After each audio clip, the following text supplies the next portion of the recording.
What happens when a CEO trades his corner office for a mop and a name tag on the overnight shift? Isaac Whittaker stood in the back lot of Store 15, tightening the laces on his steel toe boots. It was past 11. The flickering overhead light buzzed above him, and the air smelled faintly of grease and cold metal. He pulled the black cap lower over his forehead. The fake stubble glued to his face itched, but he ignored it. He hadn't been inside this store in over 3 years. 18 stores total. He bought the chain 7 years ago from a retiring couple who had built it from scratch. It had grown fast, and he was proud of that, until the quarterly numbers from this store started dipping. Then came the employee turnover. Then the anonymous complaint about a manager who treats night staff like machines. Isaac had heard enough filtered versions from his district manager to know he couldn't trust sugar-coated updates. So, tonight he was Travis, a new overnight trainee. He walked in through the back. The place looked clean enough, but the energy was off. Too quiet. No one behind the fryer even glanced up as he entered. A tall, lean guy with tired eyes and a busted name tag reading Devin leaned against the counter, checking a clipboard. "You must be the new guy," Devin said flatly. "You're late." "I was told to be here at 11, Isaac said, keeping his voice soft. Devin didn't respond. He just handed Isaac an apron. "Clock in and grab a mop. Della will show you the floor routine." Isaac nodded and went to the time clock. A short woman in her 40s with graying curls and a pin that read, "Della 9 years," waved him over with a tight smile. "Follow me," she said. "They don't train you here. You either learn or you get yelled at." They walked in silence past the fryers and the stockroom. Della showed him how to mop the main walkway and refill the napkin dispensers. She spoke fast, like someone used to being rushed. Her hands moved quickly, but she kept glancing toward the back office. "Is Devin the night manager?" Isaac asked casually. "Has been for 2 years, Della muttered. "He runs this place like a boot camp." They were interrupted by a raised voice. "Della, you clocked out at 5 last night. You were scheduled till 7. Devin stood in the doorway of the office, holding a printed shift log. Della froze. "I stayed 12 hours. "I don't care about excuses," Devin snapped. "You're staying till 7 again tonight. Got it?" Isaac watched Della's jaw tighten. She didn't argue. She just nodded and went back to work. Later that night, Isaac was wiping tables with a younger guy named Mateo, 19, maybe 20. Newer, judging by how unsure he was around the fryer. But he worked hard, never stopped moving. "Hey man," Mateo whispered, "you got another job?" Isaac blinked. "What?" "Most of us do, or used to. But Devin keeps changing the schedule last minute. You ask for 3 days, you get 6. You ask for nights off, he adds doubles. He tells you to quit if you don't like it." Isaac looked at him. "You serious?" Mateo nodded. "He made Jasmine cry last week. Said if she didn't stop whining, he'd write her up for insubordination." Isaac's stomach turned. At 4:30, Devin gathered the crew. "All right, no one's leaving until the freezer's restocked. I don't care if your shift says 5. You're staying. That's final." A girl in a stained hat raised her hand. "I have class at 8. I was scheduled till 5. "Then you better work faster," Devin interrupted. Isaac clenched his jaw. "Isn't that illegal?" Devin turned to him. "You got something to say, new guy?" "No," Isaac muttered. "Just asking." Devin smirked. "Thought so." Isaac felt the weight of the night settle in. These weren't just rumors. This was real. And it had been going on for a long time. He looked over at Della, who was massaging her wrist. Mateo was trying to lift a heavy box alone. No one said a word. Isaac took a breath. He hadn't come here to watch silently. This was his company. And something was about to change. Isaac's eyes adjusted to the walk in freezer's dim light as he helped Mateo hoist a box of frozen patties onto the middle shelf. The cold bit through the thin fabric of his work shirt, but the sting was distant compared to the anger simmering under his ribs. Every muscle in his back ached, not from the physical labor, but from watching Devin bark orders while barely lifting a finger. Not once had the man helped with the restocking he'd demanded. Instead, he'd spent the last 30 minutes in the back office with the door half closed, occasionally shouting out orders without checking whether anyone was even listening. Mateo grunted as he lifted another box. You know what's crazy? He said between breaths. They cut 2 shifts last week, said we were over budget, but we still have to finish the same work. Who's they? Isaac asked, setting the box down slowly. Devin and that area guy, Kenny. They came in together, Kenny signed off on it, said if we didn't like it, there's always someone else who would. Isaac kept his face steady. Kenny had been promoted 6 months ago to oversee 5 stores. He talked a good game in meetings, always smiling, always leaning on buzzwords like cost efficiency and lean staffing. Isaac had liked him for his energy. Now he felt sick. They finished the restocking in silence. Della walked in just as they were exiting. Her breathing was shallow and her face was pale. She didn't complain. She never did, Isaac noticed. She just took over cleaning the fryer, even though her shift should have ended an hour ago. Hey, Della, Isaac said quietly. When do you usually get out of here? She didn't look up. When Devin says I can. You okay? Fine, she said, then added, I've got a physical therapy appointment in the morning. Sprained my shoulder last month lifting a box. Didn't have anyone to cover, so I worked through it. Isaac studied her. Did you file anything? Her hands didn't stop moving. Tried. Kenny said it wasn't documented properly. Said if I pushed it, they'd have to reevaluate my position. He didn't respond. He couldn't. There was too much to say, and none of it would help her now. Instead, he stepped in where he could, taking over the fryer cleaning while she moved on to wiping down counters. She didn't argue. At 6:15, Devin reappeared, coffee in hand. His face looked fresh, like someone who'd just woken from a nap.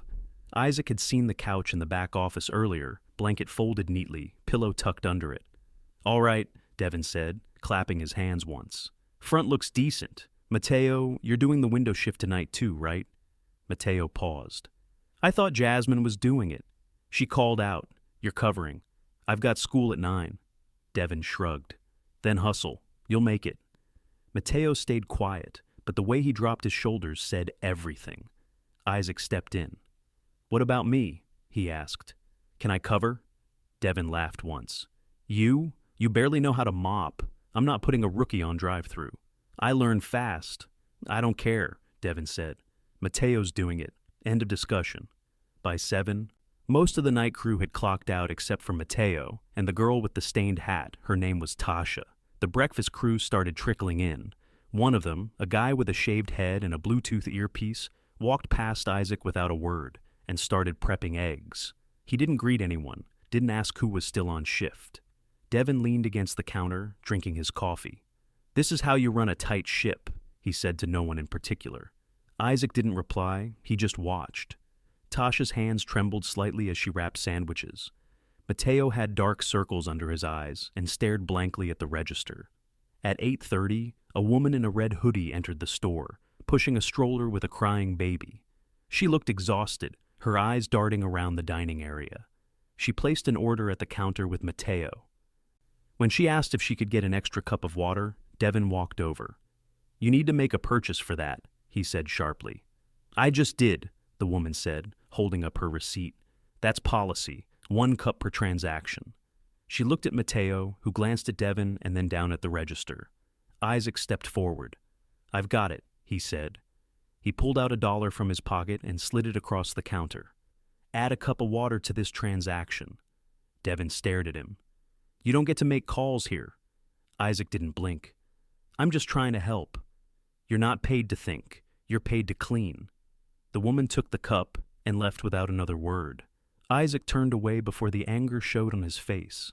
At 9:20, Jasmine arrived, clearly flustered. She had deep lines under her eyes and looked like she hadn't slept. Devin met her at the counter.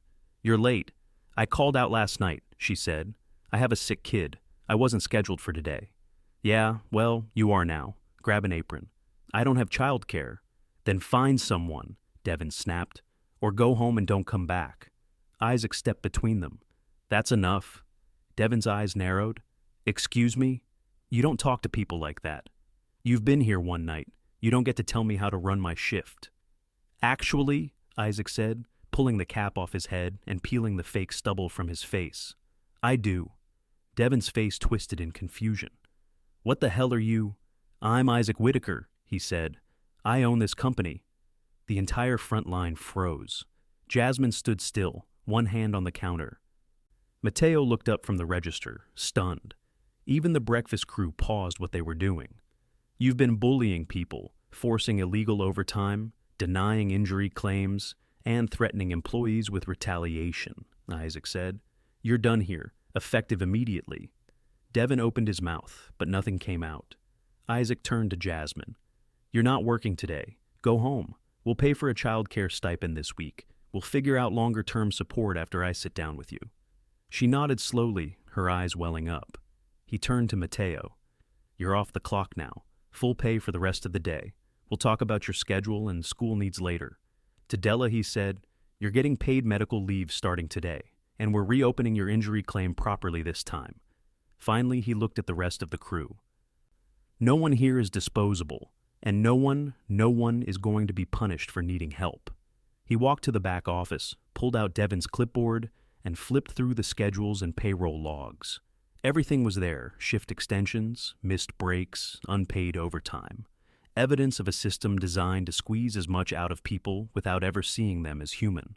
Isaac took a breath, steady but cold, and he began drafting the termination paperwork himself. Isaac sat behind the desk in the back office, the door open wide now. Devin was gone, escorted out an hour earlier after signing his termination paperwork without a word. The breakfast crew worked quietly, unsure whether to speak freely or keep their heads down. A few glanced in his direction, unsure what to make of the man who had shown up as a janitor and turned out to be the owner. He didn't blame them. Trust wasn't something you earned with a speech and a firing. It took consistency, transparency, and time. His phone buzzed. Kenny, the area manager, had left 3 voicemails since dawn. Isaac ignored them. He'd deal with that conversation in person. He stood and walked through the kitchen, noting the pace of the morning crew. They were efficient, but stiff. No conversation, no lightness in movement. He stopped near the register, where Mateo now leaned against the counter, sipping water. He'd stayed on for the breakfast rush, despite Isaac's order to clock out. When questioned, he'd simply said there was no one else trained to run the register. Isaac hadn't argued. He knew the limits of what could be fixed in a single morning. Mateo, he said quietly, you still have that early class? In 20 minutes, Mateo replied, glancing at the clock. I'll leave as soon as Jasmine gets here. She's not coming in today. Mateo looked up. Then who's covering? I'll take the register. Go. Mateo hesitated. You know the system? I built the system. That finally drew a half smile from him. He handed over the headset and walked out the front door without another word. Isaac stepped behind the counter and logged in. The interface hadn't changed in years. Muscle memory kicked in. A customer approached the register, and he handled the order smoothly. Then another and another. By the time the line cleared, the crew had relaxed slightly. Tasha, working the grill, cracked a quiet joke about his apron being inside out. He fixed it without reply. At 8:40, the door opened, and a woman in a navy pantsuit stepped in briskly, heels clicking across the tile. Her ID badge clipped to her blazer read, Operations Janine Morris. She was one of Kenny's hires from corporate, based out of the regional office. Isaac had met her once briefly during a conference call turnover 6 months back. She approached the counter, scanning the kitchen area. I need to speak with the manager, she said sternly. You're looking at him, Isaac said, removing the headset. Her eyes narrowed. Isaac? Morning. She stepped aside and lowered her voice. Kenny called, said you were impersonating an employee, said you fired Devin without proper cause. I didn't impersonate anyone. I went undercover to see what was happening in my own store, and Devin was let go for legitimate reasons, documented ones. We can't just terminate long-term managers without HR review. We can when there's cause, and I've got more than enough. He gestured toward the office. Janine followed him inside, and he closed the door behind them. Devin was forcing extended shifts, threatening write-ups for absences, refusing valid injury claims, and verbally harassing employees. Multiple witnesses. I've already pulled the schedules and payroll logs. You should have notified us before doing this, Janine said, folding her arms. There's a chain of command. And that chain has been ignoring red flags for months. You and Kenny were both copied on Della's injury report. It was dismissed without follow-up. That wasn't my department, but you're here now. Janine hesitated. What do you want from me? I want a list of all open HR complaints connected to this store. I want a full review of Kenny's district oversight, and I want your help implementing emergency staffing support until we rebuild this team properly. She didn't respond right away. Finally, she pulled out her phone. I'll contact compliance, but I'm going to need more than a few shift logs. You'll have them, along with signed statements. Then this becomes an investigation. Isaac nodded. Good. She left the office without another word. By late morning, the atmosphere had shifted. Word had spread quietly, cautiously, that the man in the apron was the owner, and that he wasn't just visiting. He was watching, listening, acting. Della returned around 11, despite his instruction to take the day. She wore a sling on her left arm this time, and her eyes were sharper than before. I heard you took the register, she said, leaning on the counter. I had a short shift. You're not funny yet. I'm working on it. She didn't smile, but her posture softened. I didn't come to work, she added. I came to pick up Jasmine's shift notes. She's got a clinic appointment later. Might need a day off tomorrow, too. I'll get her covered. Take your time. Della nodded. People are still tense. They're waiting to see if this sticks. I know. Don't make promises you can't keep. I won't. She gave him a long look, then turned to leave. At the door, she paused. You've got a good crew. They just stopped believing anyone noticed. As she disappeared into the sunlight, Isaac returned to the kitchen. Tasha was training one of the lunch shift workers, a tall kid named Andre, who kept asking where the backup sauces were stored. Mateo had returned after his class and was now organizing the prep table without being asked. Isaac stepped into the walk in cooler to check inventory. The smell of stale onions and plastic wrap hit him immediately. He jotted notes, produced low. Milk expired in 2 crates. Backup condiments mislabeled. Nothing catastrophic, but enough to show no one had been doing routine checks. He re-emerged and found Andre struggling with the grill timer system. The display had glitched again, a known issue in older units. Hold down the reset button, then tap the left arrow twice, Isaac said. Andre did as instructed. The screen blinked and reset. Thanks, man. No one else ever showed me that. Isaac nodded. Write it on the whiteboard in the back, in case someone else needs it. He grabbed a marker and handed it to him. Small steps, but each one mattered. At 12:30, a rush hit. The line stretched to the door within minutes. Isaac moved to the drink station, working alongside Tasha without speaking. The rhythm returned orders, prep, handoff, repeat. The crew adapted like a machine finally cleared of rust. No yelling, no panic, just work. At 1:15, a man in khakis and a branded polo stepped through the back entrance. Kenny. He walked in fast, eyes scanning the kitchen, jaw set. He spotted Isaac near the prep table and approached. What the hell is going on? You're late, Isaac said without turning. You fired my night manager and started pulling schedules without clearing it. I fired someone who abused their position, and I'm reviewing schedules because it's my name on the payroll. Kenny lowered his voice. You're undermining the district structure. No, Isaac said calmly. I'm correcting it. You blindsided people. Janine called me in a panic. I'll be honest with you, Kenny. I gave you 6 months of autonomy. I trusted that you were building a team. What I found last night wasn't just a personnel issue. It was a breakdown in how we treat people. You expect me to babysit every store? I expect you to lead, and that includes protecting employees, not just protecting margins. Kenny's face hardened. So what now? You're suspended, effective immediately. Until the compliance review is complete. You're serious? Isaac nodded once. I'll be handling district oversight until we name a replacement. Kenny looked around, as if expecting someone to defend him. No one said a word. He turned and walked out without another comment. Isaac turned back to the team. The line had cleared again. Tasha was wiping down the condiment station.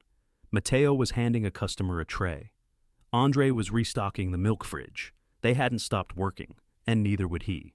Isaac walked into the conference room of the local support office 2 days later, his sleeves rolled up, legal pad in hand. The room was quiet except for the soft clatter of a laptop keyboard. Janine sat at the far end, already logged into the compliance system. She glanced up briefly as he entered, then returned to her screen. 17 formal complaints, she said without preamble. All from Store 15, 9 within the last 5 months. 3 of them were flagged as resolved, but show no follow-up documentation. Isaac nodded. And who closed them? Kenny, some marked as employee misunderstanding. Others just closed. No notes, no HR interviews, nothing. He sat down, flipping open his notepad. Has legal reviewed the terminations? They're looking into 2 cases now. One employee was let go a week after filing a harassment report. No performance issues on record. The other was dismissed for insubordination after refusing to work a 7th consecutive day. Isaac leaned back slightly, absorbing the weight of it. We failed them. Yes, Janine said, but we can fix it. He didn't respond right away. Fixing it meant more than apologies or promises. It meant changing the way they worked, from the top down. He'd spent the last 48 hours reviewing every store under Kenny's watch. Store 15 was the worst, but not an outlier. Patterns were there: understaffing, forced overtime, ignored scheduling requests. The cracks hadn't shown on spreadsheets, they'd shown in people. Start with reassigning HR case managers to reopen every flag complaint, Isaac said. Notify each employee, face-to-face interviews only, no forms and no calls. Janine nodded slowly, typing as he spoke. And I want a full audit of every district manager's case handling for the past year. Some of them won't like that. Good, it means we're doing it right.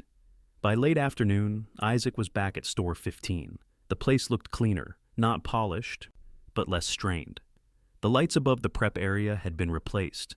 The supply room had been reorganized. A few of the lunch crew were prepping for a small dinner rush, mostly regulars. A few students from the nearby college. Still short-staffed, but manageable. Mateo was behind the register, training a new hire, DeAndre, a soft-spoken 19-year-old who'd just finished his 2nd day. Isaac watched them for a moment, noting the way Mateo explained the register, not just by pointing, but by relating it to real situations, refunds, multi-item orders, late-night rushes. It was clear he was taking ownership of more than just his station. Isaac stepped up to the counter. Anything you need before the rush hits? He asked. Mateo looked up. We're low on sandwich wraps. I put in a request, but the system flagged it as non-urgent. I'll override it. You're doing good work. Thanks. DeAndre's picking it up quick. DeAndre gave a quiet nod, eyes wide but steady. In the kitchen, Isaac found Della leaning against the prep sink, inspecting a checklist. Her sling was gone, replaced by a compression brace. She looked up when she heard his footsteps. Therapy going all right? It's a slow climb, she said, but I'll take a climb over a fall. You're not on the clock, are you? No, just came to check the inventory. I told Tasha I'd help her organize the freezer layout next week. She's been juggling double duties since Devin left. Isaac hesitated. You sure you're up for it? I'm not lifting anything, just labeling shelves. Besides, if I don't keep busy, I'll start reading those wellness blogs and drinking kale smoothies. He grinned. Fair point. She set the clipboard down. Some of them are still nervous. They're waiting for the other shoe to drop. There's no other shoe, Isaac said. But I get it. That kind of fear doesn't go away because someone new stands behind the counter. She stepped aside to let him pass. People will believe it when they see it. That night, Isaac held a closed-door staff meeting. Just the Store 15 team. No district managers, no corporate reps. Folding chairs were pulled from storage, and the break room door was propped open to keep the air circulating. He stood at the front, no prepared speech, just a folder of printed changes and a commitment to transparency. I owe you more than an apology, he began, scanning their faces. You've been working under conditions I wouldn't accept for myself, and that ends now. He passed out copies of the updated scheduling policy, no shift extensions without consent, mandatory breaks enforced by the system, and a rotating weekend schedule that ensured no one worked more than 6 consecutive days. Overtime must be voluntary. If someone pressures you into staying, you report it directly to me, not to a form, not to a voicemail, to me. Tasha raised her hand. What if they say we're not being team players? Then they're not leading right, Isaac said, and we'll replace them. A few heads turned. This isn't just about one bad manager, he continued. It's about a culture that let it happen. That's on me, and I'm fixing it, but I need you with me. Andre spoke next. What about benefits? I'm part-time. I can't afford another ER visit if I get hurt. We're expanding eligibility. Anyone working 20 hours or more gets basic coverage, starting next pay cycle. There was a pause, then a few quiet nods. Mateo leaned forward. Are these changes just for us, or the other stores too? All stores, every single one, and we're putting in a compliance officer for each district, independent from the field managers. They'll answer only to HR and me. Della folded her arms. And if it slips again? It won't, Isaac said. Because I'm not stepping away again. I'm rotating through every region this year. No warning, no filters. If someone's cutting corners, I'll see it myself. The room was quiet. Then Jasmine, seated near the back, her young daughter asleep in her lap, raised her eyes. What about child care? She asked softly. We're launching a pilot program, monthly stipends for single parents. You'll be in the first group. She didn't smile, but her shoulders lowered slightly. That was enough for now. The meeting ended without applause. No cheering, just quiet understanding. A few employees lingered to ask questions. Others went straight back to prep for closing. Isaac stayed behind, packing up the chairs with DeAndre and Andre, who were joking about the fryer timer again. The next morning, Isaac stood outside store 15 as the sun rose. The lot was still empty. A delivery truck pulled in, and the driver waved. Isaac waved back, then checked his email. Janine had sent the first phase report. Kenny had officially resigned. 2 of the other district managers had been placed under review. 4 stores had already implemented the new scheduling policies. And HR had received 12 anonymous messages from employees, not complaints this time, but validations. Stories of relief, of being heard. Inside the store, the lights flickered on. Tasha unlocked the front door. Della arrived a few minutes later, wearing a new brace and a clean apron. Isaac didn't go in. He stood by the curb, watching the staff filter in on time, unhurried, no one looking over their shoulder. He knew it wasn't over, but it was the right beginning.